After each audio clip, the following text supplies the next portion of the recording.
try to get someone from the Blackfoot River community here? Yeah, we should invite Talking somebody. about that granite pit we were talking about. We can talk about it if you want. Yeah. Public Bring it up comment? now. Yeah, Okay, well, I just can't share. I apologize for wearing the joke shirt. I thought I planned on taking it off before I came. Oh, your shirt looks great. So, it shows that it does exist. It 'cause does I forgot exist. to take it off. Yeah, So, totally. yeah. That's my house all the time. Okay, time to call the meeting to order. Please put your phones on mute or do not disturb. Can you guys hear okay? Okay. Online okay? Who's online? There's some online. All good. Okay, awesome. There we go. Okay, let's get this meeting going here. This is the November 10th, 2025, 7 p.m. meeting of the Bonner Milltown Community Council here and via Zoom. Roll call. I'm Rick Hall, the chair. Jane Kipp. Emily Herndon, secretary. Karin James, treasurer. Jessica Glebke, alternate. Okay, And John. There's John. and John. And do we need to make her, appoint her to? No, we have everyone here. Oh, we have everyone here, don't we? Okay. Come on in. My big guy corner of the table will probably tip over. It's not for toddlers. I mean, yeah, it is an elementary school. First item on the agenda is approval of the agenda. Do we have a motion? I make a motion to approve the agenda. Jane made a motion. Do we have a second? I'll second. John seconded. All in favor? Aye. Aye. Any opposed? Okay, and next is approval of the minutes from 10/13 of 25. Has everyone had a chance to read them? Any corrections, addendums? I make a motion to approve them. Oh, that's mine. Jane made the motion. Okay, all in favor? The second, Emily, you'll second. Okay, so who made it? Jane I made the did. motion, I seconded. Jane made a motion, Emily seconded, all in favor, aye? Aye. Any opposed? Okay, next is my favorite part, honor history tidbit. Who's doing that? Gary? Did you guys just get here? Yeah. Oh, do you want me to move the tidbit? No, Kim's not here yet. We can move We it. can move it. We just don't want to miss the honor history. I know, this This is, is the That's highlight. the best part. I can get big enough to read. Okay, so, this is on the railroads of Bonner. If you've driven past the History Center in the past several months, you might have noticed a small sign that promises a railroad exhibit coming soon. Well, soon is finally here. 2 large interpretive panels and 3 smaller ones are due to be installed as early as tomorrow. One of the larger ones is titled When Railroads Came to Bonner. A timber town booms on the rails. It talks about the first Northern Pacific trains arriving in 1883, changing everything. Within a year, construction was underway to build a dam on the Blackfoot to block the logs floated down the river. Within 2 years, the NP was building a signal station between Milltown and Bonner and named it after the president of the Montana Improvement Company, a guy who had the name of Edward Bonner. After 3 years, the first railroad came and 3 years after the first railroad came the first logs sawed by the big Blackfoot Milling Company. Then the Milwaukee Road, the Burlington Northern, and Montana Rail Link came through or near Bonner, followed by today's BNSF.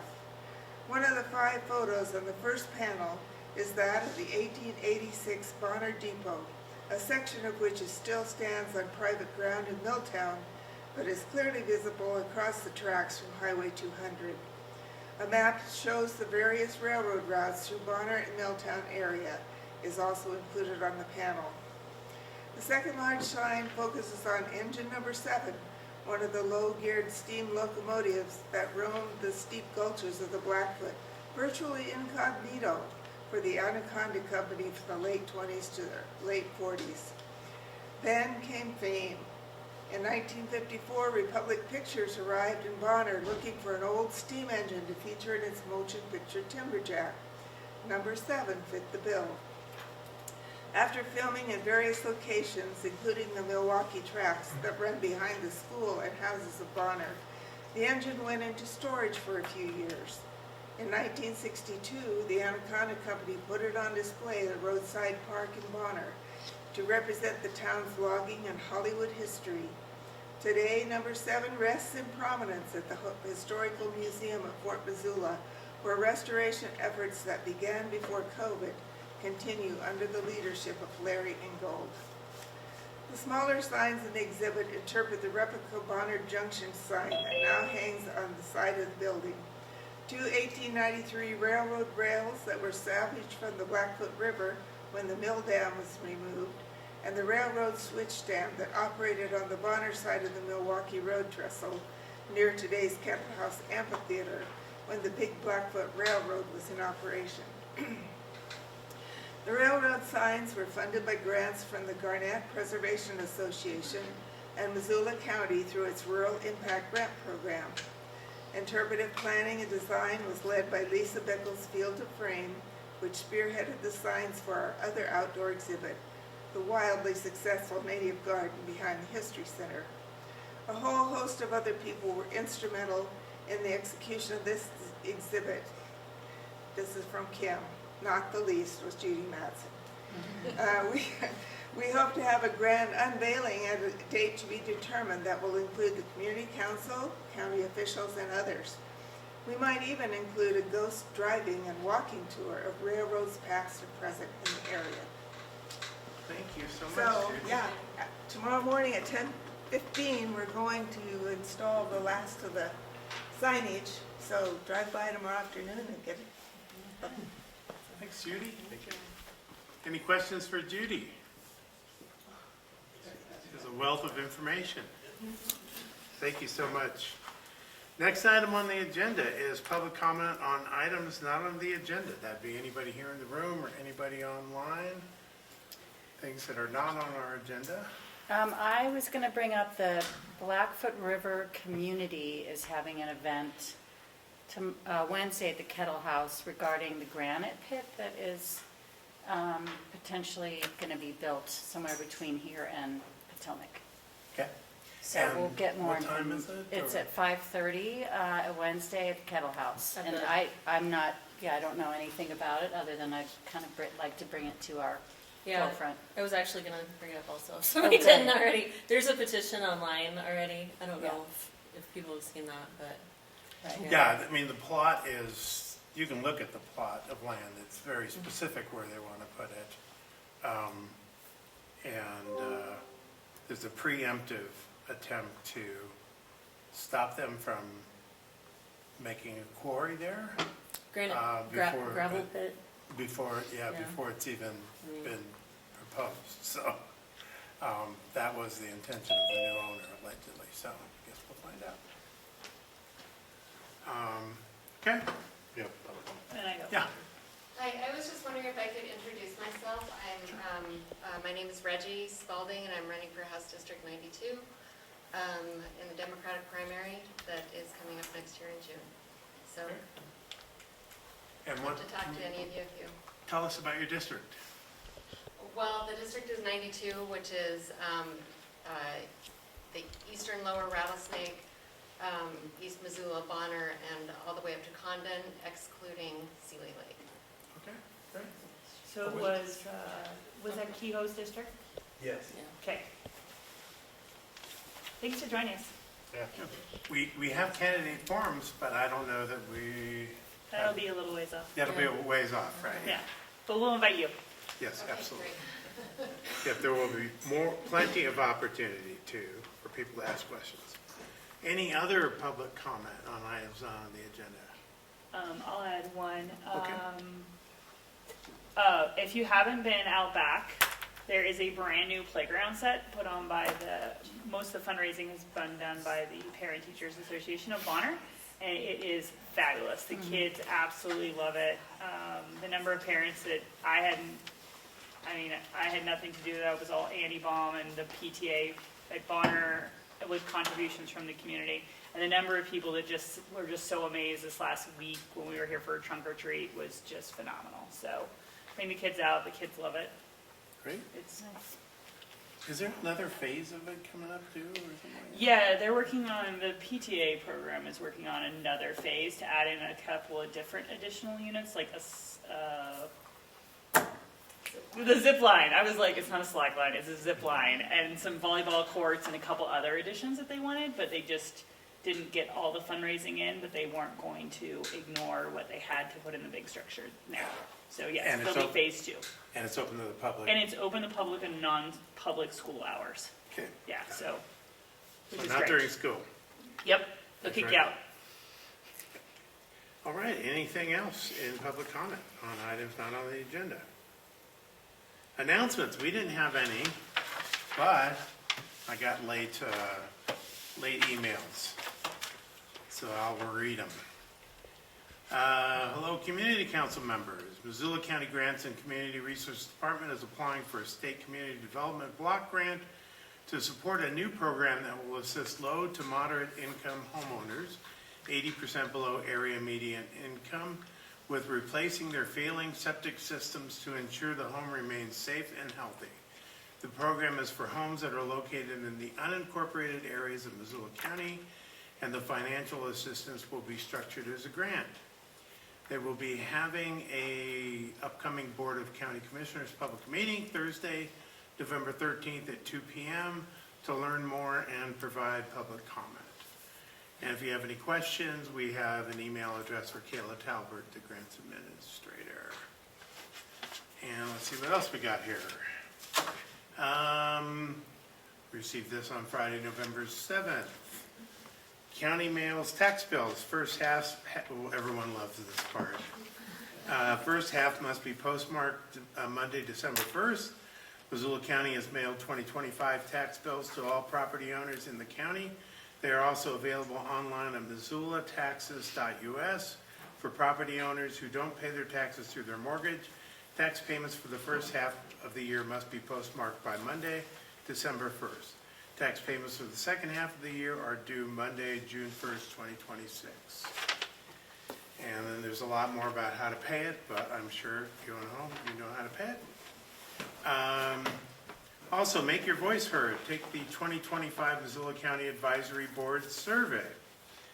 They want input from residents on their awareness of county advisory boards, committees, and councils through the 2025 Advisory Board survey. The survey seeks to understand why people may be unable to or choose not to serve on boards, committees, or councils.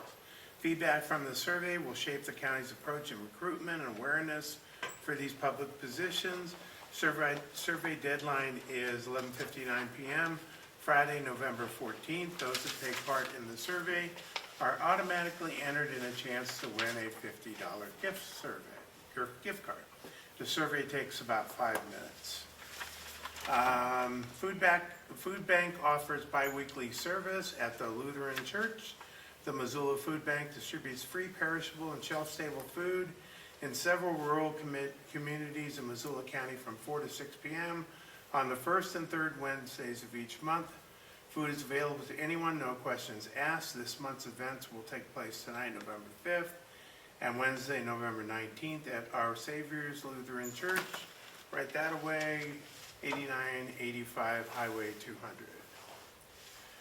Missoula Public Health offers flu and COVID vaccines at 301 West Alder. Walk-in hours are Monday, Tuesday, Thursday, and Friday from 8:30 a.m. to 4:30 p.m.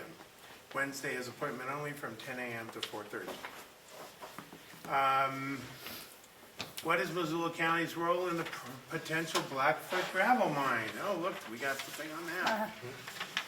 There's a lot of buzz regarding the potential gravel pit in the Blackfoot River corridor east of Bonner. While Missoula County did review the proposed land use For zoning compliance, all that process did was confirm to the requester that the property is unzoned, and I checked and it is unzoned.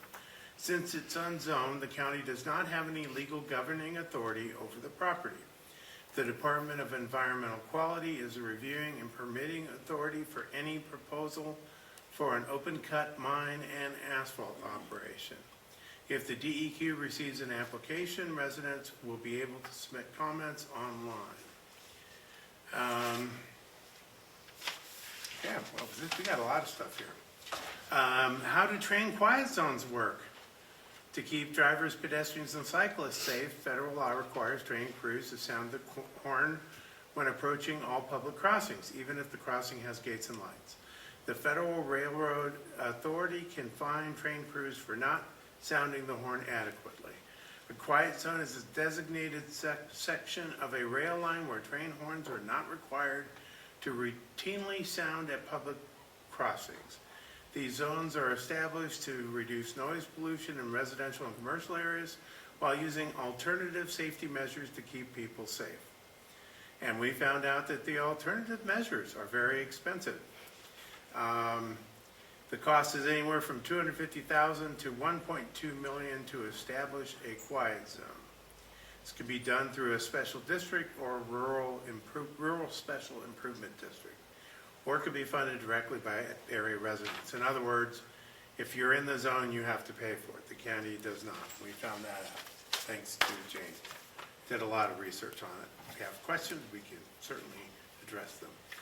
Info available on proposed Blackfoot Crossing project. The developer of the Blackfoot Crossing project is requesting to amend the Missoula County growth policy for the development of the former West Bonner log yard. The project will convert the 107-acre site into a combination of new commercial, residential, industrial, recreational, and open space use.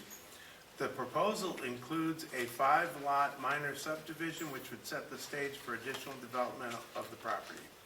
The county's growth policy has designated most of the area for heavy industrial use. With the growth policy amendment and rezoning, the developer will reduce the amount of land zoned heavy industrial in this area to accommodate mixed-use developments such as housing and commercial, and it is now on MissoulaCountyVoice.com. And Public Works reminds residents of priority snow plowing routes. You don't have any snowstorms yet, but you can go to Missoula County Public Works to click on the snow plow priority routes. And let's see, applications now open for the Free Parent Leadership Training Institute. That is at classes will be at the Missoula Public Library from January to early June 2026. If you're passionate about kids, family, and community and ready for a challenge and opportunity to grow, you can apply. That is also on Missoula County's website. And that's it. Late reading. Speakers. Missoula Public Health about vaccines. We just heard about that. So would you like me to start your presentation? I don't have a presentation. Oh, you don't? Okay. Somebody else did. Okay. Where do you want us to? Right there in front of the camera. You can just. All right. Be here so I don't have you behind me. I grabbed the wrong pile of papers today on the way out, so I have my notes on my phone.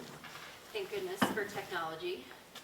So I'm Sarah Heineman. I work at Missoula Public Health, the local health department. I'm the Director of Health Services, which is our direct service programs, which includes our immunization clinic, our home visiting programs, and our nutritional programs like WIC and diabetes prevention. So, and this is Maggie. Hello, Maggie. I am Maggie Apuzzo. I am the immunization clinic coordinator. And what does that mean? That means, put me on the spot. Part of what that means is I'm responsible for all of our offsite clinics and outreach in communities. So we are here to reach out to the Bonner community. So we wanted to share, we had a community assessment that we contracted with a third-party research company earlier this spring, and we're about halfway through all of the community councils throughout the county doing the same thing. So we were trying to open it up for a little bit of dialogue at the end, thinking about what are points of connection that we're missing as far as if when we're coming to the area, what's the best way to notify the community, and are there trusted contacts that we should know about and be linked up with, and also what services you might be interested in receiving, because there is not a medical space over here in Bonner, so you'd have to come to Missoula in order to get those services. So with the survey, just I want to share some highlights from it. This was for the whole county of Missoula, and the research company is called Claris Research, and they had connections with the University of Montana, and so they did a great job with a short amount of time to pull this off and a limited amount of funding. And I had a lot of questions that I wanted to know some answers to, and so they did the best with what they could. But the three questions were, are Missoula County residents getting vaccinated? And if so, where are they getting vaccinated, either at Missoula Public Health or elsewhere? What are the barriers to getting vaccinated at Missoula Public Health or anywhere? And what could we do to improve awareness of our own vaccine services and or accessibility and availability to the public? And then what are Missoula County residents' concerns related to vaccines? And what could we, Missoula Public Health, do to help address those concerns? And so we did a non-experimental cross-sectional survey where we used this was much easier when I had my pieces of paper in front of me, but we used a sampling method that was available publicly accessible property data from the Missoula City County Property Information System, where there were over 4,000 households, both single-family and multi-family units that represented all 80 census blocks in the county. They were randomly selected to receive recruitment postcards, and then 3 weeks we sent a reminder postcard as well, and then we weighted it a little more heavily for our rural communities, trying to make sure that we had a good rural representation. So we added more rural households, and we did extra postcards and flyers and outreach attempts in our rural communities, trying to make sure those voices were heard. We got just over a 10% response rate, which the researchers said was really great. They were very pleased with that result, so it's enough to help kind of extrapolate for the community. So of that, we had 388 surveys that were returned. In those surveys, people were able to volunteer if they wanted to be available to do an interview. And so then 10 people were chosen based on the results of their survey to do a 45-minute interview. So across the spectrum of how they answered the questions. And we got a lot of really great information out of this survey. And so part of us being here is a result of that survey. So what we found with some of the high-level results here, over 90% of the surveyed households had received a vaccine in the last 2 years, so people are getting vaccinated. Most of adults are getting vaccinated at either their healthcare provider or pharmacy, and children are going to their well child checks or seeing a medical provider. 59% of the surveyed households reported ever having getting a vaccination from Missoula Public Health. And one of the most common reasons for them coming to Missoula Public Health was the trust. So they appreciated the compassionate conversations, the professionalism, the education that the nurses provided, and felt that there was trust with the information in helping people make those decisions for themselves or their family. We've noticed ourselves a decrease in our numbers over the last handful of years since the pandemic, and the results demonstrated that 11% of the surveyed households have been to Missoula Public Health to get their vaccines in the past 2 years, so this does reflect a lower utilization rate. More than 80% of surveyed households agreed or strongly agreed with statements about vaccine effectiveness in protecting their personal health, the health of their children, and their community health, and overall there was low vaccine hesitancy. So that was reassuring. One of the caveats to that was the COVID vaccine, where the families that had not received vaccine services in the last 2 years at any location, it's mostly because there is a disagreement within the household on vaccines for their family. So you might have one parent that believes in them and one parent that doesn't, and so there's that discord that exists. And So they are trying to work through what that means for them. But when they did the interview with those families, they found that the COVID vaccine is really the one that created that discord. It's not necessarily all the routine vaccines. Of the surveyed households that did not come to Missoula Public Health for vaccination services, 40% of those people said it's because they didn't know we did them. And so that's another reason we're here. It's trying to build awareness of that. So some of the suggestions that folks had were, increase your social media presence, find a trusted communicator in the communities, and so the community councils were a great jumping off point for us to come. Some of them, the timing worked better where we were able to get to that community council before we showed up in that community with a pop-up clinic, because typically we're out in October doing flu and COVID pop-up clinics, and we were just in Bonner 2 weeks ago. Maybe 2 weeks ago, we were at the fire station. So I think one other takeaway point from here was that 24% of the people surveyed said that their insurance was out of network at Missoula Public Health. And we know that we're not contracted with TRICARE and United. We've had challenges of getting those contracts in place, and we're trying it again with United as a test, and we'll see where that goes. So, Good luck. right? Yes, for a variety of reasons. It's not easy, but we want to try. So with that, some of the things that we're doing are trying to figure out how we can increase awareness, how we can be more available to provide these services to our community, which is all of Missoula County. And then just open it up for a discussion of what do you think the best contact routes are, point people. Are you seeing our flyers when we do come out? Are we not coming out enough? What other questions can I throw at you? I mean, I think it's probably hard out here just because we're so spread out and there's so many communities that would be served, but I had no idea you were doing that, I would have been over there. I didn't know either. But I did hear about the one at the fairgrounds through my employer, Yeah, so I was there. okay. Are So- there good resources for people that don't believe in vaccines that we maybe would come in contact with? How do you, is there a good way to be like, but you should get vaccinated? You know what I mean? Why would you do that? Yeah, there's Just for us? definitely, there are some good resources online, and of course the names of them are escaping me right now, but online. how to have that discussion with people, friends and families.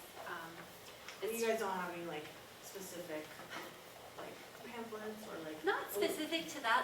Our Yeah. nurses are trained to have conversations that way using kind of a motivational interviewing technique. So really trying to hear what are the root concerns, and then asking if they can provide information and having that conversation. Because sometimes it may not have anything to actually do with the vaccine, or we're able to provide something that would make them feel confident in that. But yeah, it's definitely it can be pretty tricky. So I don't have a handout. But there are resources. Yeah. I think it'd be great to talk about during Thanksgiving dinner, have a big discussion about what it was. It's always a challenge, though. It's hard. I mean, you have friends that have kids and they're like, I'm not gonna. It's like, oh, how do I Yeah, it's interesting. convince you to do that? It's a lot of coming from a place of curiosity and not judgment, Yeah, and trying to maybe ask more questions about why. What makes you tell me more about that choice, and trying to be open to their response and hearing. And then if there's an opportunity where you feel comfortable because you have information, you might offer to share that. But yeah, there's a little bit of a nuanced art into having this conversation. It's become the third topic you can't talk about at the dinner table. Yeah. In the market. Politics. Yeah, politics, religion, and vaccines. Vaccines, yeah, it's challenging. So you guys did the Missoula Health and Wellness Fair. We did, yes. How many people got vaccinated there? Oh, gosh, quite a few. Lots. We saw probably 70 people that day. Good, Great. right? Yeah. it So was is good. that an effective way for you to reach people, do you think? We're trying to be where people are at. Yeah. So Right. the more we're out in the community sharing our services and providing services, we have good outcomes that way. Versus just kind of waiting for people to come Yeah, to us. expecting We're people- trying to be out there yeah, where people are at. And, Can you just confirm, I get this question a lot, I think there's confusion over insurance coverage Yes. and what the carriers have said they're covering and versus what perceptions might be because of kind of federal changes to the Sure. COVID, especially around the COVID vaccine, not vaccines in general, but like, can you confirm just like, are insurance plans paying for COVID, and then if folks are uninsured, Correct. kind of what you guys have in terms of a slide? For sure, yeah. So when the ACIP, so the Advisory Committee on Immunization Practices, did vote, the chair had to split the tie. Normally, the CDC director then votes or endorses that pretty quickly afterwards. The whole process for this was kind of turned upside down this year, so that things were delayed and there was a lot of confusing information to come out of the gate. So once the CDC director endorsed that, then that allowed the gates to open for everything to kind of go back as usual. So the insurers had come out and said that they were going to cover COVID vaccine. Medicaid, because it follows those ACIP recommendations, covers. Medicare had already said they were going to cover it. So it's supposed to be covered. It's part of the Affordable Care Act as a preventative service. So if there are payers who are not covering it, then the question is to them, why not? You're supposed to be. For people who don't have insurance, at Missoula Public Health, we have the Vaccine for Children program and the Vaccine for Adult program, and that's federal subsidized vaccine that comes from the feds to the state health department. The state health department sends those to the local health departments, and that is, there's no fee for the vaccine. We don't buy that vaccine. We can charge a minimal administration fee, and then that is what we would slide based on income and household. And so it could be up to $21.32 or down to zero, depending on people's income. So at the health department, we can confidently say that nobody would be turned away for inability to pay. Do you work with Missoula Aging Services at all? A little bit, in a variety of ways. But Well, they have congregate meals sometimes out here and Okay. in other areas. As you know, they attract older people who really need flu and pneumonia vaccines. And I do volunteer work at MAS, so I just was wondering if you see if there are ways that you can reach older populations, especially out here. We have a lot of retired people. Sure. And I think they're certainly willing, if they can find ways to make it, to get a vaccine to have done. Okay. I That's a mean, good suggestion. I think I speak for most old people that anything that'll keep us alive longer, we're good with, so. All right, well, we will definitely, if you haven't already, add them to our list of places to reach out to. For sure. And maybe the senior center. We just did 19 pop-up clinics in the last month. And compared to last year, these numbers are hot off the press. So we did 19 clinics last year in the same time frame. And we saw 783 people, and we gave over, 1,209 vaccines. And last year we saw 524 people, and we gave 884 vaccines. So that's much better turnout from last year. We're hopeful that our attempts to outreach are helping, and just trying to be more available and accessible when folks are. But we're still missing people. So if you didn't see our flyers or social media posts, so where else could we post things? Flyers. What are we missing in Bonner? I mean, the truck stop is our de facto Yeah. community center. Maybe Kettle House would, offer Yeah. free beer for Yeah, vaccines. Yes, they have a bulletin board too, don't they? Grizz Cat game's coming up in 2 weeks. That might cause some problems, but there you go. I have to say, so I live here in this community, but I'm a provider outside of this area, and I actually send people towards you as a PT that are looking to travel outside the area and get specific vaccines, and they've always been like, that was great. So you might be surprised at some of the outside resources that you guys provide that maybe the local, like I'm in Sanders County, working out of there, and that community doesn't always have those vaccines, Right. but you guys do. Yes. So you might be surprised at reaching out to some of those healthcare providers out there to go, hey, if this county doesn't offer these vaccines, we do here, and that might be really unique. So, yeah, I've sent many patients towards you guys when it's outside of our realm. And our community hospital just doesn't have the resources to provide that. Yeah, that's true. Can you tell us what vaccines you do offer? Do you, any kind of travel vaccines? We or- do. Okay. Yeah, so we offer all routine vaccines for all ages. So that is everything from the very first shots that babies get to, you know, whatever you need as an adult. We have an international travel clinic, so I'm also a nurse practitioner, and that's one of my other hats that I wear at Missoula Public Health. And we have some registered nurses that are trained to offer those pre-travel risk assessments, and we have all the travel vaccines, so yellow fever, Japanese encephalitis, typhoid, rabies, there's a couple new ones, chikungunya, tick-borne encephalitis, cholera, what did I say? I feel like there's one more. But all of those, and then we can do some travel-related prescriptions, like if you're going into a malaria area or travelers that are risk. And Hopefully Zika soon. Yeah, hopefully. Yeah, there's a lot of interesting vaccine development. Malaria was in the pipeline, so that would be pretty incredible. I had typhus last year because That's a not friend of mine got it in Mexico. Oh, So not good. from a taco. Yeah. It's in the water. Any more? Anybody Any else? other suggestions? We've been to East Missoula, Bonner, we hit Potomac this year, so we tried to hit each community, trying to make us available to all of the communities. And we're hearing that we're missing some opportunities for people to see our flyers and otherwise hear about it, so, Well, make sure you get on our Facebook page. yes. Usually try to post that. Yeah. That sounds good. And I will Yeah. send a link or the survey if you guys want to share. And Yeah, then please do. if people think of other things or other places, then we can communicate that way. So if you're traveling to a specific area, you can call Absolutely. and say, what do you recommend? 258-3363, schedule an appointment. Got it. Thank you Thank so you. much. Yeah, Thank thank you so you. much. Appreciate being able to be here. Thank you. Thank you. Do we have another speaker that's not on the agenda? No, I don't think so. Do a presentation from, you have a presentation? Only if we need it. Okay, I think we can get by without it, but I have one just. okay. So next would be the bouquet period. Gary. I have a kind of a nepotistic bouquet for the Bonner Milltown History Center.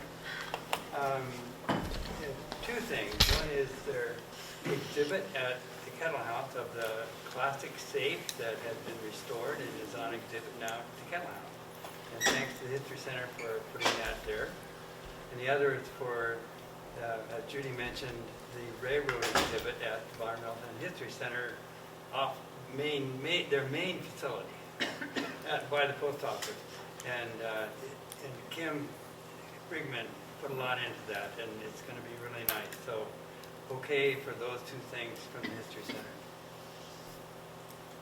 Yeah, and you know, you guys have been excellent, instrumental in getting grants and things for the History Center, and that's very important. Yeah. So, really appreciate that. It's not easy. Any other bouquets? Next, another public comment period. Anyone? I don't know if this is the time, the right time, but we're gonna have, the History Center is gonna have our November history hike this Sunday at 1 o'clock, starting at the Bandon Flats parking area and going over the bluff and into the floodplain. It's gonna be about a 4-mile hike. Everybody's welcome. I just looked at the weather and the snow is supposed to stop before noon. We're gonna start at 1. Mike Castudia will be the leader of it. He's done a lot of these as the manager, former manager of Milltown State Park. So we'll have lots of insights, lots of history, lots of geology and geography and the whole thing. So everybody's welcome. It's a perfect time for that, by the way, so. Anyone else? Thank you. All right, on to Nobody online, no? Nope, online's quiet. On to communications, and I left, I actually put my communications in the wrong place under announcements, but the Missoula, this is kind of an interesting thing. The Missoula Consolidated Land Use Board is anticipated to be comprised of 7 members and 2 alternates who are all required to be residents of the unincorporated area of Missoula County. The smaller board size is thanks to feedback from the Board of Adjustment. Based on review of agendas for the past three years, we anticipate the board meeting once a month and having an average of 2 agenda items per meeting, with the potential for the occasional special meeting. In addition to gauging your interest in serving on the new board, the county is also seeking an appointment from the Missoula Conservation District and consideration of an appointment of a member of the Confederated Salish and Kootenai Tribal Council. So if you're interested, contact Missoula County. Kind of give you a little background on it, not going too long. Thanks to the Montana Land Use Planning Act, Missoula will now have its own city planning board. That's why they're splitting off the Consolidated Land Board for Missoula County. Missoula County will not have to rewrite their code or follow the Missoula Land Use Planning Act because we are not an incorporated city over 7,000 people. However, the county is weighing in whether they want to make some code changes so that they are in line with the city and not in a very different area.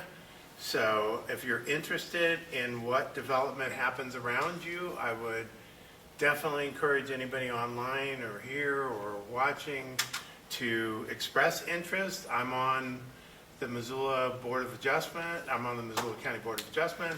I'm on the Missoula Consolidated Land Use Board, which is disappearing at the end of the year. I will probably be on the Consolidated Land Use Board for the county, and I've been doing planning for 30 plus years. So right now, the city is rewriting their whole code, so the planning board there gets to meet like 4 times a month. They're only supposed to meet twice because they have to get it done by the end of the year. That's the deadline. So really into January a little bit. So I might not be around to see January, but anyway, it's an interesting thing that's happening. It'll be interesting to see what happens in the county, in the city, the new MLUPA, we call it, the Land Use Planning Act, has taken a significant component of public comment out. So if you are doing what is zoned for a piece of land, it will happen. I mean, you get streamlined application process, and there's no public comment. And I think that is not the spirit of the Constitution of the state, but that's my personal feeling. What happens in the county will be very different. But what this is saying is that they will decide both what the Board of Adjustment does is zoning variances. So when they needed to expand the storage facility that's on Highway 200, that went to the Zoning Board of Adjustment. They were grandfathered in because they had the land change its usage after they bought it. So they are expanding right now, and that was approved by the Board of Adjustment. They're using all of their land to build as many places as they can on there. So if there are any questions, I'm the guy to ask probably. So, but if you want to get involved, please do. We need people, as always. Treasurer's report, 11041, still correct? Yes, and I'm learning from the county that there's going to be changes, just like they renewed our Zoom for us and paid for it. We're now going to be submitting our expenses to them, and they'll be reimbursing us. Right. So, Yeah. We're not going to refill our coffers, is what I'm gathering. That's what I'm gathering too, because I've been in talks with them about that. They've changed their accounting system. They're working through that, and software and everything as well. Yeah, so we will have a little less autonomy, but we'll see what happens. Yeah. They did pay our bill, so, and I hear we were the first one that they paid, Nice. so. We needed that bill paid, otherwise this meeting wasn't gonna That's right, happen this online meeting wouldn't today. happen. Yeah, I mean, it makes sense. They did it just because they wanted to make sure receipts and accountability was happening, so we just have to put in a request if we want something spent. So this month it was a Zoom account, we would like this, have this paid, and they got right on it within a couple days. So they were really reasonable, so, And that's not to say they won't fund the things that they funded already, it's just Correct. that we'll go through a different process. yeah, so we'll just be asking, this is what we'd like to fund the money for, whether that be signage or postage going out or something other project, just like we have in the past when it's exceeded the 1,000.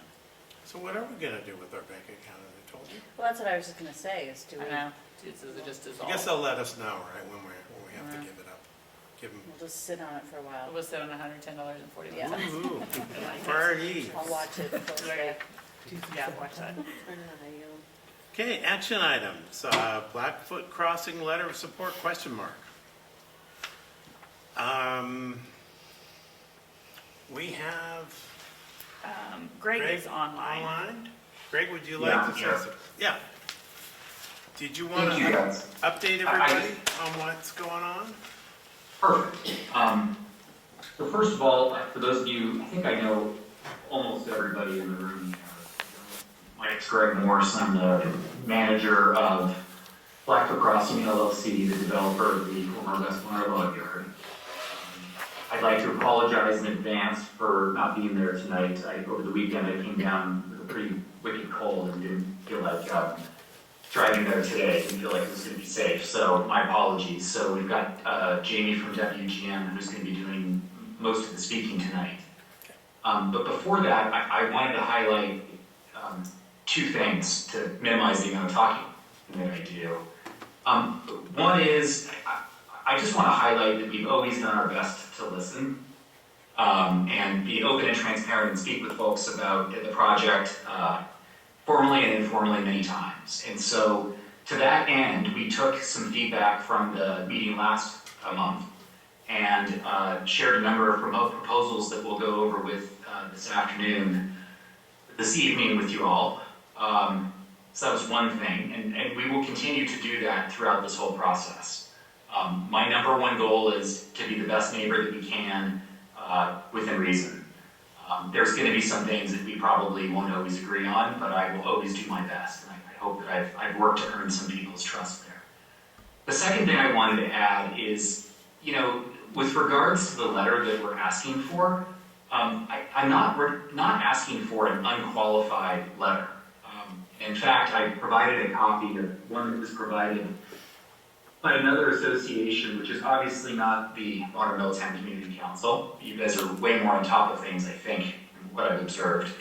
But my goal is to get some feedback from you that can be shared with the county in our letter.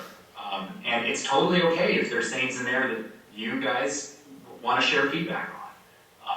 But we're looking for, in general, an idea that the direction we're headed is a good one for the community and for the representatives that attend these meetings.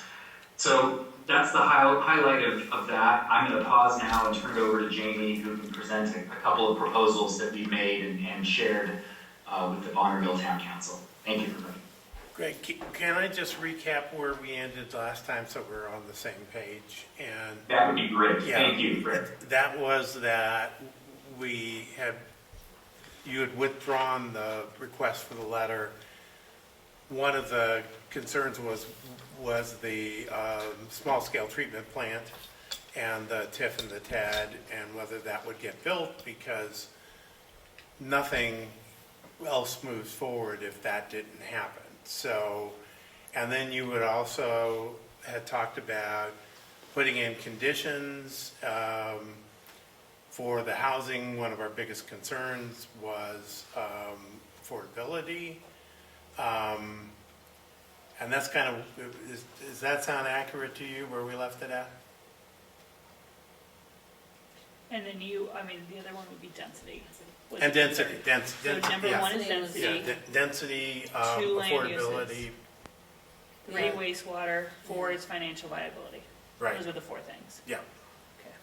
Yeah, so, I mean, I think first off was the TIF and the TED, where they were funding in the TIF and the TED. And so that's where we, That's where we left. sound That's where accurate? you left it. Okay. Sounds good. Thank you. Do you So- need me to get this going? I think we're okay. If Okay. anybody needs it, visuals, I'm happy to provide that. We can't see them anyway, so Yeah, they that's can't. kind of keep what I it. thought. So as far as financial viability of the wastewater treatment plant, Tell us who you are oh, first. sorry, Jamie Erbacher with WGM Group, apologies. Helping Greg on this project with everything Blackfoot development, so that includes the first subdivision that was originally approved as the 28 lot industrial subdivision. Phase 1 of that we do intend to file, but again, looking to change the land use designations and the zoning for those lots as well. And then secondly is the growth policy amendment, zoning amendment, and subdivision for the eastern half of the property. And that'll be a 5 lot minor subdivision. So for financial viability of the wastewater treatment plant, the zoning is really what is going to make that treatment plant viable, and the increase in density. So the more people that they can have on that, Greg will be able to attain that vision and also pay for that wastewater treatment plant through paybacks through the TED.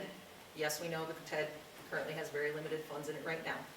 But other options, we could do a sewer and water district, an RSID, and that is all going to be part of discussion with the county and how affordable they want to have these units. Certainly, you know, the more TED funding that we might be able to get, the units could be cheaper. So those are discussions that we are still having with the county right now. I believe there was also a question about the wastewater plant and what happens if that doesn't get approved, but if the zoning does get approved and the growth policy amendment gets approved. And so then what? So then you have industrial land potentially, if the zoning doesn't go through, that then has approval for a water and wastewater system. Greg has been very clear, he doesn't want to move forward with a water and wastewater plant that's public if the zoning does not go through. So there's a couple safeguards that we can look at there. So for process-wise, how this will work is the growth policy and the zoning amendment, they are going to go to that Missoula County Consolidated Land Use Board that Rick just mentioned. So they make a recommendation, that recommendation then goes to the commissioners along with the subdivision hearing. The subdivision doesn't actually have to go to the Consolidated Land Use Board because it's a minor. So they'll hear, again, at the Land Use Board for a recommendation to approve with conditions, or potential, actually they can't approve with conditions for a zoning or a growth policy change. So it would be either recommend approval or recommend denial. So that then goes to the commissioners. The commissioners then will vote on the growth policy first, then they will vote on the zoning, and then the subdivision. The subdivision can be conditioned upon the zoning approval, and the zoning, if it is approved, there's a 30-day period that's a comment period. And so within that 30 days, the public can come in and provide additional comment to the commissioners. And then after that 30 days, then the commissioners could vote to approve that zoning. Now, let's say that, for instance, the wastewater treatment plant is held up at DEQ for some reason. Greg is the developer. He can request that that final hearing be postponed. Or if he feels that for whatever reason they may not get approval, or he may not get approval, then he could actually withdraw or request that the commission does not approve that zoning. Okay? We are fairly confident, though, that the wastewater treatment plant, as well as the public water supply, will be approved. Public water supply for the wells has already been approved, and we are in the second submittal for the wastewater treatment plant right now. So we're responding to the first round of comments from DEQ. So I think there's those safeguards that are built into this process. so that we don't end up with an approval for a system that then can't function because it doesn't have enough users. Okay? What's the level of users it needs? So, what we're looking at is for the NC zone property. Do you have something, Greg? Oh, sorry, I didn't hear the question. What was the question, Rick? Oh, What was the level of users that you need? yeah, what's the break even for users to fund the plant? There are all sorts of different answers to that question. There's not one answer, because we can fund it via, as Jamie mentioned, via an RSID, a sewer and water district, et cetera, et cetera. The question will ultimately become, how attainable does the county want the housing to be, and what's the ratio of that? That'll be the open issue. Did I answer your question? I mean, I apologize, it's a little bit of a vague answer, but Yeah. it's not a yes or no answer, or it makes sense at 2,000, at 200 people or 500, it doesn't work out that way. Is the plant scalable? Yes, the plant is being built to handle 20 to 30,000 gallons in its first phase, and it could be expanded to serve well beyond our property and the surrounding area if the community was interested in that. It's all designed to be very scalable. You would know, based on that, how many households would that handle? Yeah, so what we're looking at handling, and I know this was a question as well, so in that neighborhood commercial or neighborhood center zone, which is the 4 main lots in the eastern subdivision, that we would cap at 400 dwelling units. And we would put that in the covenant, so the county can't cap it, but we could. What's the impact on the rest of the neighborhood? I wasn't here at the other meeting. Sure. So, maybe you answered this already, but what's the impact on our wells? Yep, and so we, This and I know that that was a concern, and so originally we had the wells a little bit further north on the property, and so we have actually taken those and we've pulled them back as far south as possible that we can. Okay, but what happens if, do you know that nothing's going to affect our wells? What That is happens if part of the EQ's review. Okay. Yep. And that hasn't happened yet? I can Go I ahead, can Greg. specifically answer that question. So when we drill our wells, there's a very detailed process that's done by the Department of Environmental Quality to validate, there's something called an aquifer test, where basically we will drill our wells. We will run the wells at I can't remember if it's 150% or 120% of its final design capacity. And then they have monitoring wells throughout the property that they check the water level of those wells. And they make sure that the new wells that are drawn at the level that the wells are being rated for don't impact the surrounding wells. And Jamie, do you know how long they run that test for? I think it's a week, isn't it? I think it is as well. That sounds right. Yes, they'll literally be pumping our wells at 150%. I apologize, it may be 120. It's over our maximum total capacity for a long time, and then measuring the impact on surrounding wells. And if there is an impact on surrounding wells, then that's reported and it becomes a problem for getting it approved. What You time, have to relocate the wells or do those kinds of things. what time of Did year? that answer your question? Sorry, Greg. Greg, do you know what time of year they're hoping to do that? So in all fairness, Seek Engineering, they are actually doing the public water and wastewater supply, so some of these details, Yeah. I'm getting from them. But I'm just wondering if Yeah. this happens before the zoning gets decided or after? Is that part of the zoning? It's all part of the process, so before we can file the final plat, we have to show that we have DEQ approval Okay. for both public water and public sewer. So we're going through the process, kind of everything at the same time. And then, again, for whatever reason, if we don't get approval, then we can't file our subdivision, which then we can't get our zoning.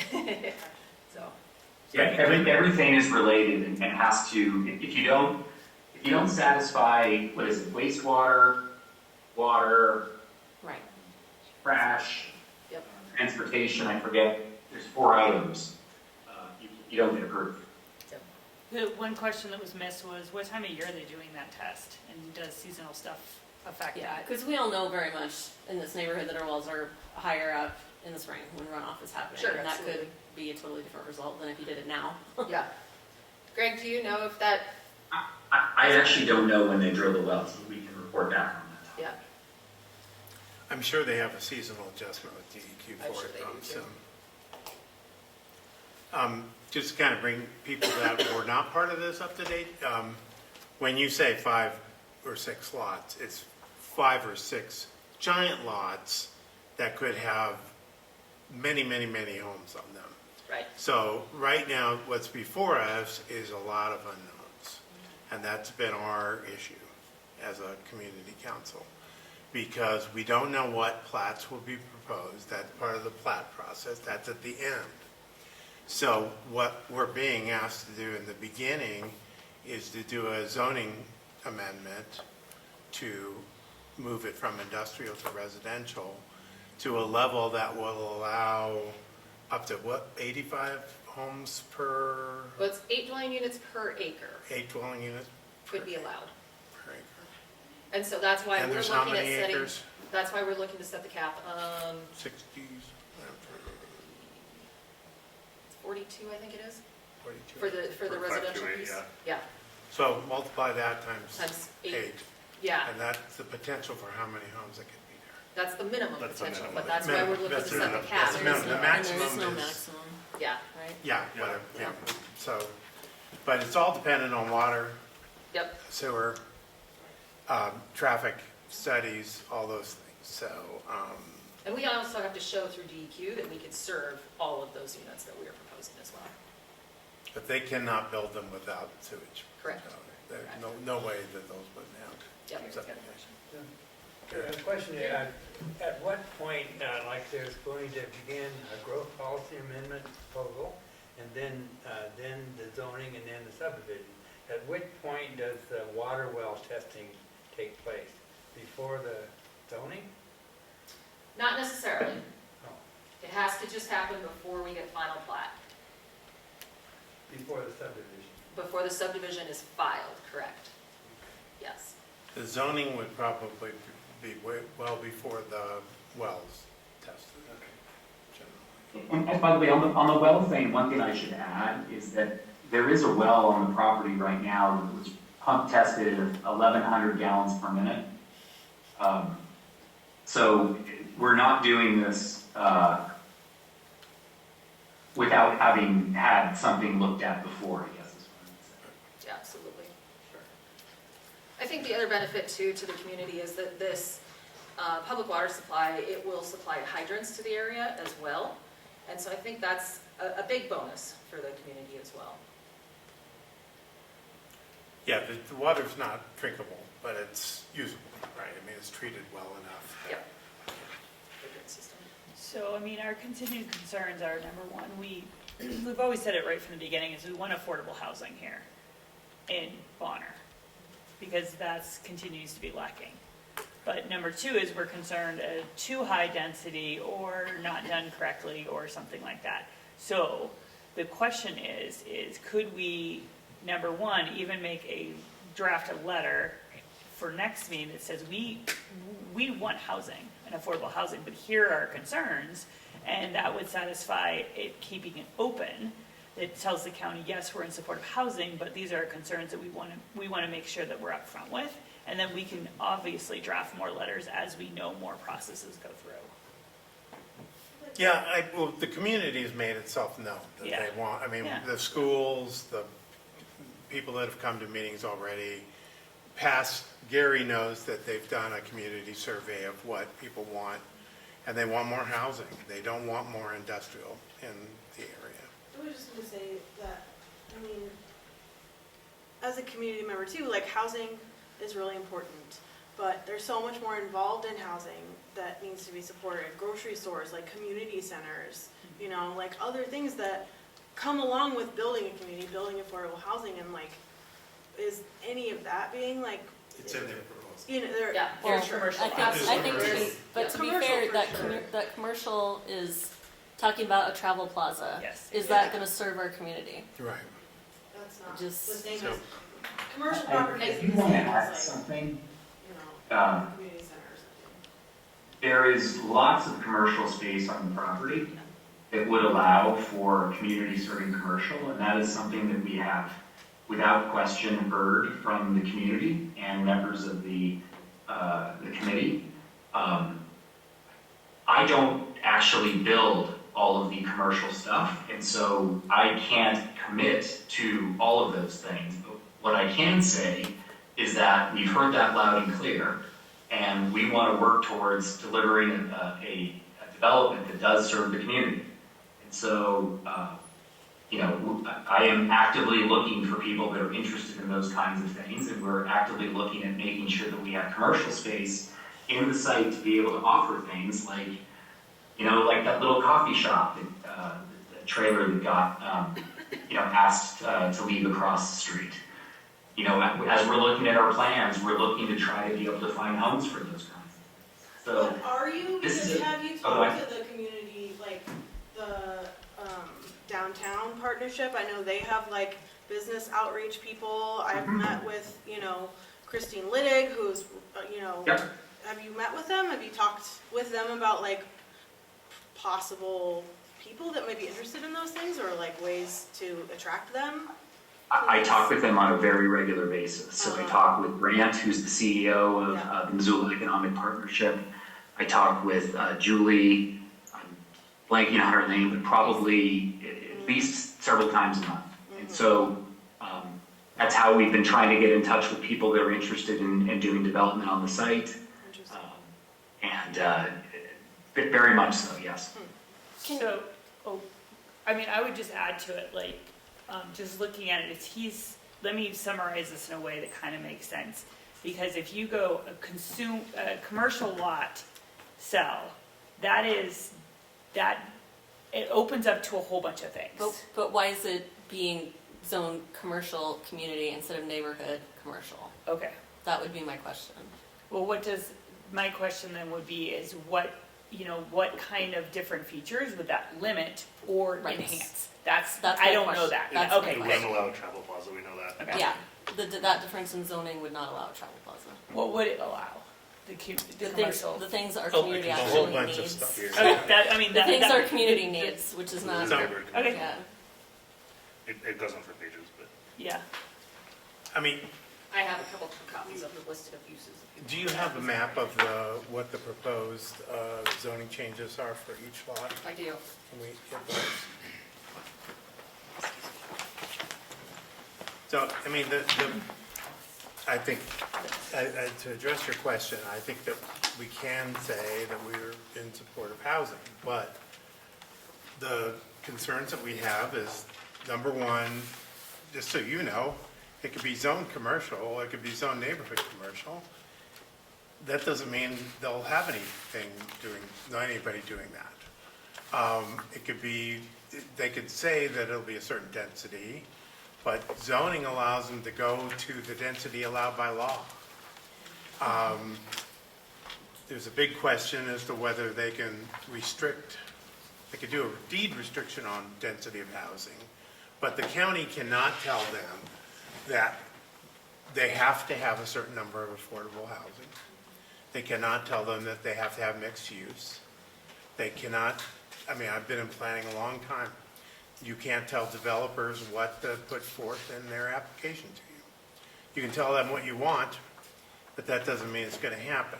So as a person in zoning, I always look at the worst case scenario, and that is that if a developer decides to do exactly what they're allowed to do with their property, what will that do to the community? And if it would not be good things for our community. So that's our concerns, Our concerns are density, affordability, And commercial. and community commercial and what uses are allowed there, so. And by the way, Jamie, do you mind we're kind of got off track. Should we present the changes that we've made to be able to address some of those concerns? Sure. Sure. Sure. Greg, can you see my screen? I can, yes. Okay, so this here is the current growth policy. And right now, so your growth policy, that's your guiding document. That sets the stage for what's gonna happen with the zoning. So right now, the property is designated all heavy industrial center with the exception of that upper northeast corner of the property, which is working lands. And that's generally where the steep area of the property is, okay? So with our proposal, we will be changing the land use designation. I'm going to start on the west-hand side. So lot 1 and of the original subdivision, and then lot 4 of the proposed subdivision, which are the 2 gray areas. Those we are leaving as heavy industrial, we are changing those, to light industrial center to match the existing zoning, okay? Then the maroon parcel just south of that, yep, there we go. That is still owned and retained by Bob Wolfenden, who was the original subdivider of West Bonner Log Yard. So that is not part of this subdivision. That zoning will remain as is. To the south. That's where the current warehouse is. That's where the current, yep. To the southwest, the red area there, those are the remaining lots within the first subdivision. And those we are proposing to change to commercial center for the land use designation. And then center of the parcel is the 4 lots that we are proposing for neighborhood center. We will expand the working lands designation on the east side of the property. So that's the maroon color parcel from what I can tell here. And that will encompass all of the common area that's going to be associated with that, with our new lot. Additionally, we are going to take the area along the river corridor and we are going to designate that as open resource and recreation. Again, currently right now it's heavy industrial, so technically somebody could come in and develop that. Probably not the best interest for the community. So as we look at our zoning, I'm going to skip these. Is that little heavy industrial, that's where the utilities are? Yes, that is correct. The heavy industrial center. Right there. Yep. Yep. That's where the substation is currently. And that is not part of the subdivision. Right. So this here is the current zoning. ICL is adjacent to West Riverside. Majority of the property is ICH, which is your heavy industrial, and then AGW 40, which is your open land designation. So our proposed change will look like this for the zoning proposal. So retaining the ICL for the upper west 2 lots. Southwest, that will be commercial center. Neighborhood center for the green. And then the AGW 40 for the common area that's on the east side of the property. And then we're going to do RO, which is resource and open lands, and that will be along the river corridor, and that is all proposed to be a common area as well. Additional common areas that we are retaining are going to be along West Riverside Drive, where the industrial area is. The berms we know are important to the community, that if they have industrial uses, so we do intend on retaining those berms. There will be a protection required as part of the subdivision that they cannot be removed unless it's needed for visibility.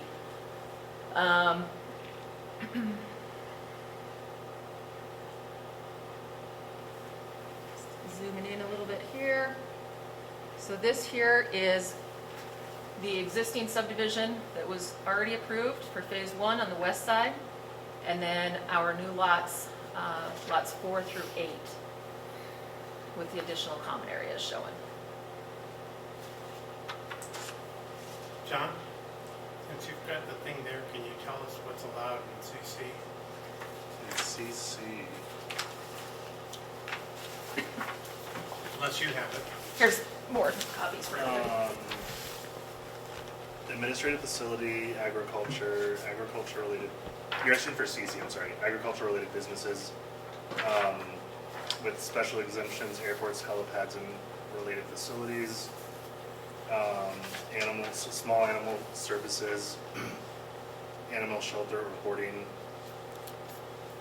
business equipment sales and services, cannabis dispensary, casinos, college, university, with special exemptions, a community residential facility of 8 or fewer residents. Did just say casino. Yes. Yeah, casino. But, And okay, John, so maybe it's easier too, to look at the differences between NC and CC. Yeah, Yeah. Yeah, so, even your business sales and service, your cannabis dispensary, casino, gambling establishments, those could all still be permitted correct. within the NC zone. They just have to go to the Board of Adjustment for approval. They're variances. No, they are not a Oh, variance. they're with, okay, so they're, So what she's saying is Right. neighborhood commercial could still have, right. Could still have casinos. those uses. and, okay, got it. But they're not allowed by law. They're not allowed outright. You have to go to the Board of Adjustment for special approval. And one thing I'd also like to add, there's been a lot of discussion about a grocery store. One of the differences between NC and CC zoning is the size of the building. Yep. The maximum building size, Jamie, I think is 10,000 square feet on a NC? NC zone, so you just eliminated a grocery store by having NC, and that's why we are proposing mixed zoning. The west side being more commercial, less residential, the east side being more residential, less commercial. Is the car lot allowed? Nope, parking structure with the exception. Asking about like a dealership. Yeah, auto dealership. Vehicle sales and storage, not permitted at NC, but is permitted in CC.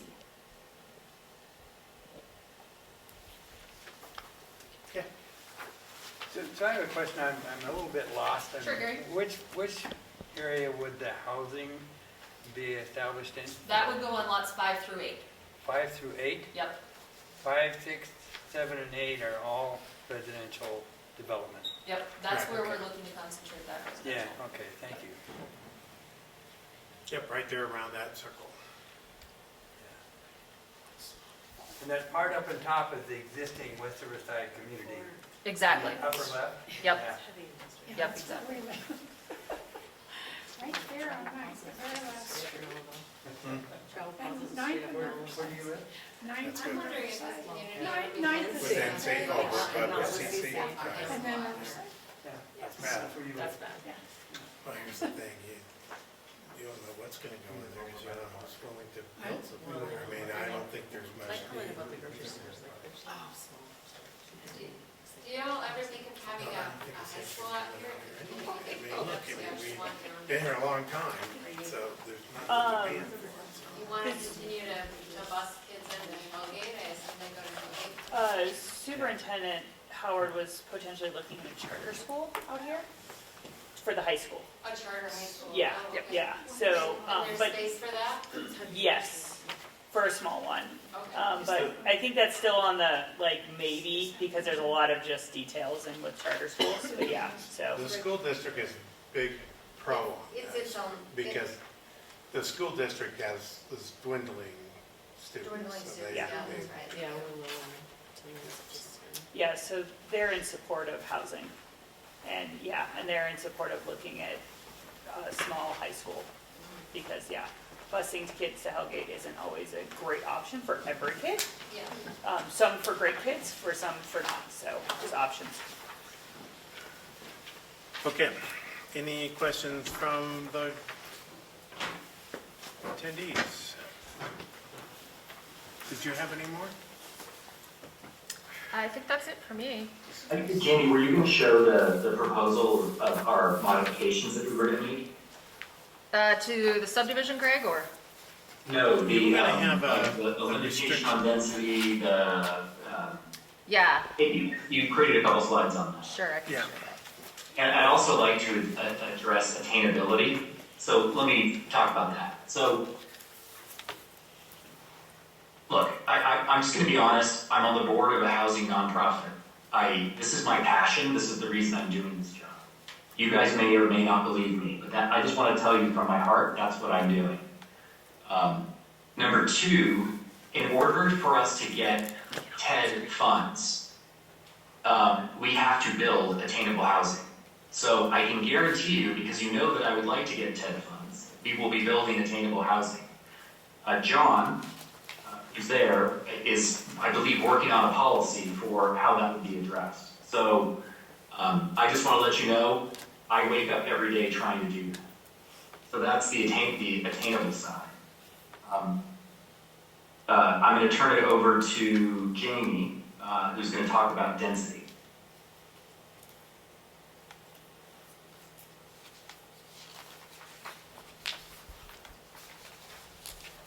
Okay, there we go.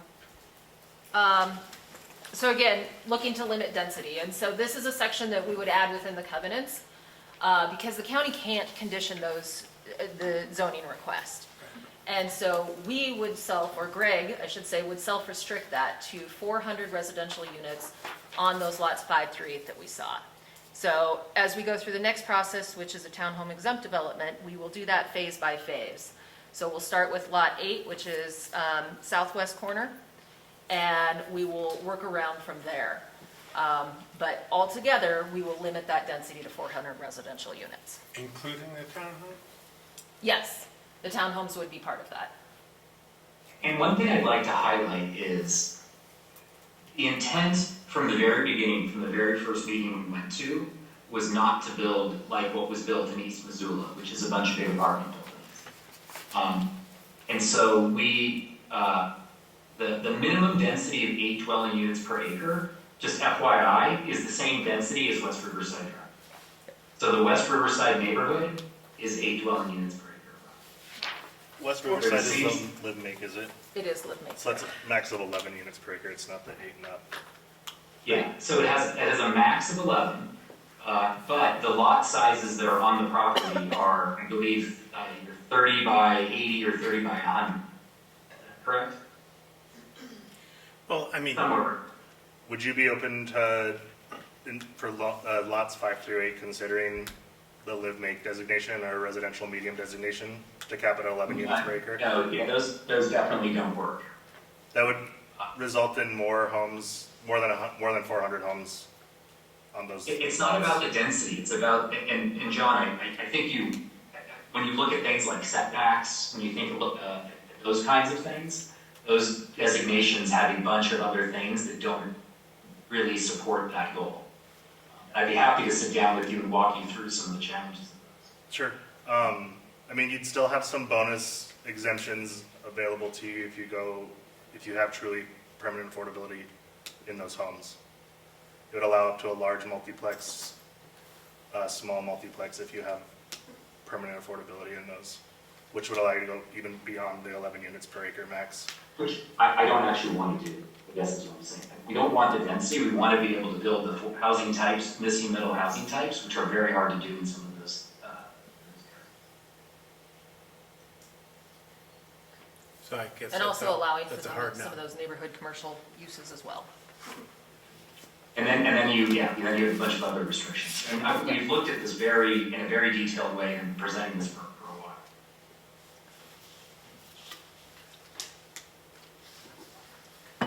Okay. Well, now we need to talk. Are you done?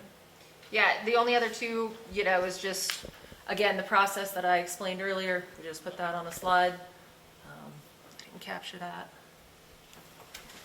But really just talking through that process about how it works, and how the growth policy zoning and subdivision hearings will proceed. Okay. Could you send us a copy of this presentation? Okay. Yeah, Perfect, I'll get that out to the community. yeah, certainly. Great. Do we need time do we want to make a decision this meeting? I mean, what's our time zone here? What's our time I forget. We would like to incorporate it with our sufficiency review. So right now, we are going through element review. Up next is sufficiency. That is where the application goes out to various agencies for comment. Bonner Community Council is one of those agencies. And then after we are deemed sufficient, then I believe everything will go live on Missoula County Voice. So we can actually see an application before we make a determination? If you want to, yeah. I mean, And by the way, it is live on Missoula County Voice now, It is isn't it? live. Oh, it is? Okay. Yeah, it is live. is there an application up there though? I didn't see No, it. it's I yet. think it's just the project. Yeah, just the project, the Yeah. application. Okay. Yeah, I think Sorry. we can wait until we see the application. Yeah, because the application is what we're going to be dealing with. so- Yeah, we'll wait till we see the application. So as Okay. soon as you get it to us, Sure. we can get it out. And if there's more of a specific timeline, I mean, I feel like this is we can do a standalone meeting Okay. if Yeah. need be. I just want to make sure everybody, Yeah, I mean, yeah. what we do is, we definitely believe in you being able to see how the sausage is made. So we don't make decisions in private or without public comment or without public notice or anything else, so. Yeah, so once we get the application, if it's like right after one of these meetings, we can always hold together a special meeting and make sure we have the community here to discuss any of those topics. Yeah. So I'm going to just play quick devil's advocate. And one of the things is, once the zoning change happens, once the growth amendment changes, it's a new ball game for that parcel. And if Greg is no longer the owner, all of his promises are gone. Yes. And that You could we've say so. watched- There are. And we've watched that property change hands a lot. Yeah, So, absolutely. And that's just devil's advocate. I'm not saying that he's not committed to this, that it's not gonna happen. That's a worst case scenario. Yep. A new person comes in and goes, I'm gonna jam through all of Greg's agreements are gone. We're Yeah. gonna jam through Yep. maximum density there. But I'll also point out that without density, there's not affordability. 100%. And so, and as far as the commercial area goes, there are limitations for what we attract out here for commercial. I mean, I was shocked that we have a Dollar General. I thought Dollar General would be building new Dollar Generals. They love poor neighborhoods. Yes, they do, love yeah, poor so, neighborhoods. hey, any, Business model, that's why they're- that's okay, that's okay. I know we have to go in and help ourselves because they don't have anybody working there. So, retail's retail. Yeah, I I would mean, love to it's see just, like it's even a just, little clinic out here, like. Yeah, like an urgent care. Yeah, I think it'd be great. But Ah. again, you have to have the population to support it, so. Well, I mean, it's not just West Riverside, and that's my thing. Exactly. When we talk about a commercial center, it's not just West Riverside and Bonner and Milltown. We're talking everybody up to Blackfoot, Yep. everybody in Tura, people coming into town from Clinton. I mean, there's a lot of commercial viability in this location, and I Yeah. think it's short-sighted to think that a travel plaza is what we need to make money here. Yeah. That's my 2 cents. yeah, I think that's probably exactly what you don't need to make money here because there's already one. Yeah, because it So- precludes anything else good that we Yeah. actually could use. Yeah. I mean, there's a lot of things that can be done in that area. There could be all kinds of, Yeah. there are not enough dining choices here. Agreed. You could do a pod for food trucks. Food trucks. I mean, Yeah. we are in it's a food desert. Yeah. That's where we're in Yeah. here. Like, we need other things. Yeah, and I think that's what Greg is interested in hearing, like, what do you want to see? Who, should he be reaching out to? What types of businesses? So I think all that feedback And is the good. thing is that these things are not mutually exclusive, I guess is what I try to impart on people. Well, Greg, I think we're getting there. So we want to see Understood. see the application. I think Yeah. we know we're still committed towards, to housing. We'll have to kick around that 400, how that 400 changes things. And John's our guy for, we're going to talk about that. So next time. Sure. Okay. We Any appreciate public it. comment? Just keeps us on our action item. Yeah. Correct. Okay. What's next? Thanks, Jamie. Yep, thank you. Thank you. I appreciate everybody. Thank you so much. Thank you Doing very my much. best. I will always keep listening. Thank you. Action item 2, playground equipment, Red Barn, West Riverside.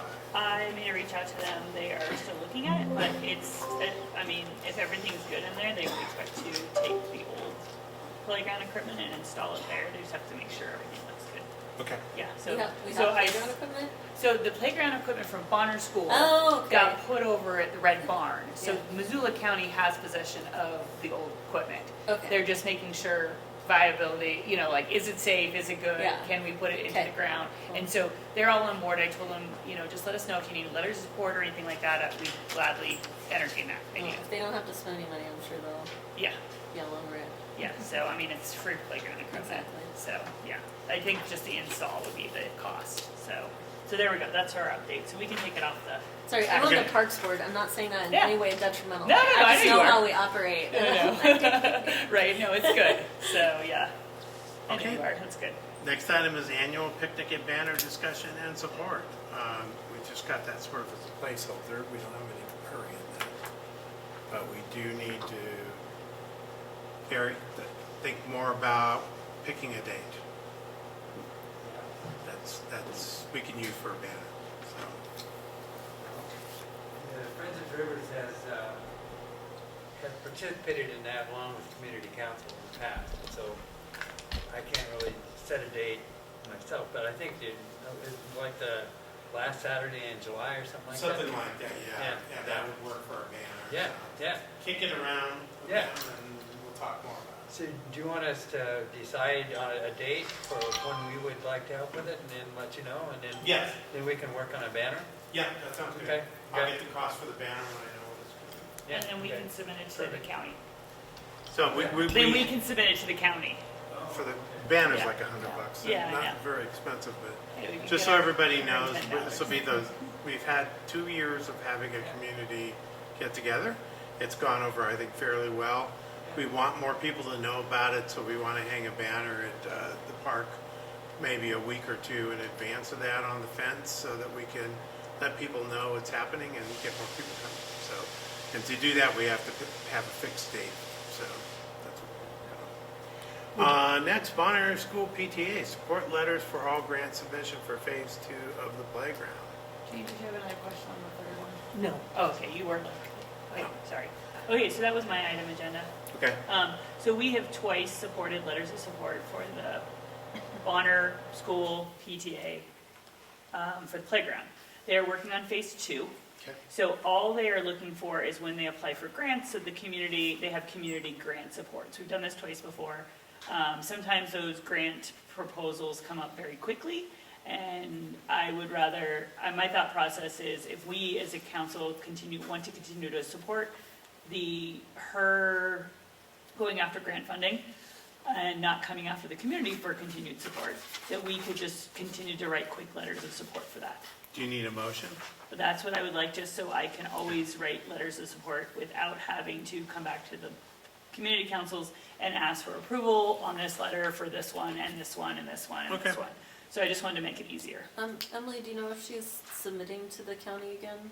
I'm sure she is. You think so? Yeah. I haven't seen, the application period is currently open, so Okay. I don't know who else come in I yet. think Annie's on top of all that, so I assumed she was gonna continue to do that quickly. So I just want to be able to write a letter. So the motion would be that we have continuing support for future grant applications for the Bonner PTA Phase 2. phase 2 and future phases of Yeah, the playground. playground. Okay. Yes. Can I make that? I'm the chair, but I guess I will. Okay, I'll make that motion. I'll second. Okay. Motion's made and seconded. Discussion? Discussion? Discussion from the community? Okay. Okay. All in favor? Aye. Aye. Aye. Any opposed? It's unanimous. Okay, you have a go-ahead. Thanks. Okay, now moving on to discussion items. Available updates on the following areas of interest. Blackfoot Crossing update, we just had that. Annual picnic and banner, we just talked about that. Signage for Piltsville. How's that going? Have you heard back? I have not. I actually, sorry, I forwarded you something. Oh, you did, okay. I did. Hold on, miscellaneous. So. BCC. Oh, yes. I hate it when I go and looking in the wrong box. Sorry, all my emails and stuff, miscellaneous emails. Yes, I did send this to you.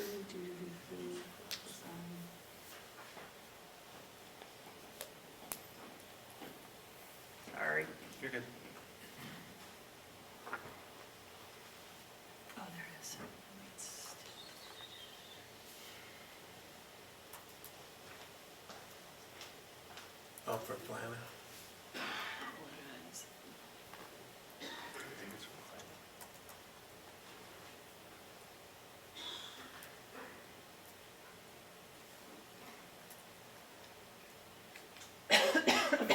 Essentially, they forwarded it to the Department of Transportation to take a look at it. Okay. Okay, there you go. Okay. How's that? So it's on the That's works. moving I was forward. gonna give you the more, but I'm not gonna find it right Okay. now. Yeah, And but I you said- forwarded it to you, Did you send it just to me tonight. today? Okay. Yeah, just tonight, so Okay. it should be in your email. Okay. We're But trying yeah. to get a sign for Piltsville, so people And then- know that it exists. Since the sign that said Piltsville is gone now. Then we'll get one for Pine Grove and one for West River. West Riverside. That's the plan. So Phillipsville is indoor. There you go. And number 4, invite to Town Pump and Dollar General. I could not find the owner of Dollar General to come talk to us, but I did go talk to Town Pump. They are expanding the casino and restaurant. There is a restaurant there. That food comes from somewhere. It's a commercial kitchen in the back. And I actually went and talked to the manager because I worked there for a little while. It was a crazy idea I had that as an old person, I just get out there and have some nice cushy hours, and they don't work like that. So I lasted a month. They referred me to a manager. The manager seems to have no interest in speaking to us. So they are not super involved in the community, let's put it that way. They're a big company. Yeah, they don't want to be involved at all, so. They thought that we were there to ask them why they kicked out the coffee place. And I didn't even know that they were in negotiations with the coffee place, but they chose a level higher than the management there to not review the lease for Blackfoot Coffee. So Blackfoot Coffee, I guess it's all over Blackfoot Coffee's Facebook page. I haven't seen any of it. I meant to look, but it's quite controversial, I guess. And that's probably one of the reasons they don't want to come talk to us, but I don't think they would anyway. So they are expanding. They are expanding the casino. That's what all that construction is over on the side. And they are expanding the restaurant and to possibly involve some seating area and hot food. Well, they already have hot food. And one of the reasons I hated working there, because I always had to reach in and get the hot food all the time. So yeah. Maybe more food for our area. Who knows what it'll be like, but good breakfast stuff. So, and Dollar General, I don't know who the owner is. I could not find the application for the variance that they got from. I went through all of the minutes of the Zoning Board of Adjustment, and it was not there. So, How about talking to the contractor? I've thought about that, but it's hard to even find the contractor. I could look at who the permit's issued to, but I didn't have the time to go through all that, so, in the short time that we had to come here. So, bottom line was, in the time that we had, I couldn't find anybody to talk to, so. But we do know there's a Dollar General going, so, looks like it's almost done, by the way, so.